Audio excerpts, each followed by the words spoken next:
Assalamualaikum warahmatullahi wabarakatuh. Teman-teman semua, di sini saya mau ngejelasin tentang sistem penilaian kinerja. Nah, sistem penilaian kinerja ini di mana setiap perusahaan itu sangat membutuhkan sekali yang namanya sistem penilaian kinerja.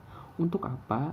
Untuk bisa melihat sudah sampai mana target perusahaan itu berjalan, atau bahkan perusahaan itu memiliki kemajuan atau malah perusahaan itu memiliki kemunduran. Makanya itu sistem penilaian kinerja itu sangat penting sekali. Ada perusahaan yang hancur, kenapa? Karena tidak menerapkan sistem penilaian kinerja ini. Tidak ada evaluasi di dalam suatu perusahaannya, sehingga ya sudah, dia mengabaikan seluruh kekurangan yang ada di perusahaannya, sehingga dia tidak ingin memperbaiki karena tidak ada sistem penilaian kinerja, teman-teman. Nah, lalu di dalam perusahaan juga ada yang namanya kepemimpinan. Sebenarnya nggak di dalam perusahaan aja sih, organisasi pun butuh yang namanya pemimpin. Perusahaan kecil, baik itu UMKM ataupun perusahaan yang sudah besar seperti Alibaba, Amazon dan lain sebagainya, itu butuh yang namanya kepemimpinan. Kenapa? Karena kapal pun butuh nakoda, pesawat pun butuh nakoda, begitu juga perusahaan butuh kepemimpinan, sosok pemimpin yang bisa membawa perusahaan itu menjadi lebih baik lagi. Nah, unsur-unsur kepemimpinan antara lain adalah yaitu nilai.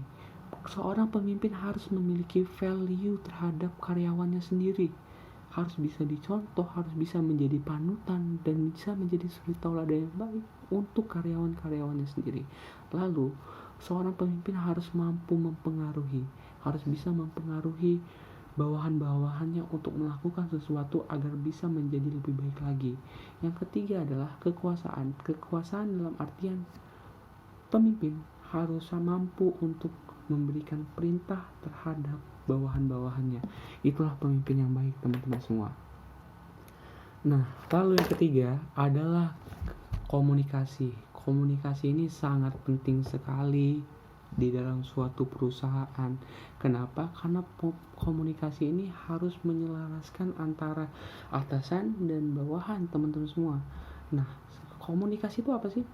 Komunikasi adalah pengirim berita atau pembawa berita kepada penerima, teman-teman semua. Di mana pengirim disebut sender dan penerima adalah disebut receiver. Nah, jadi komunikasi ini sangat penting. Kenapa? Antara pemimpin dan antara karyawan harus sama komunikasinya, satu komando. Jangan sampai nanti pemimpin ngomongnya A, ternyata karyawannya ngomongnya B. Itu yang salah di dalam suatu perusahaan.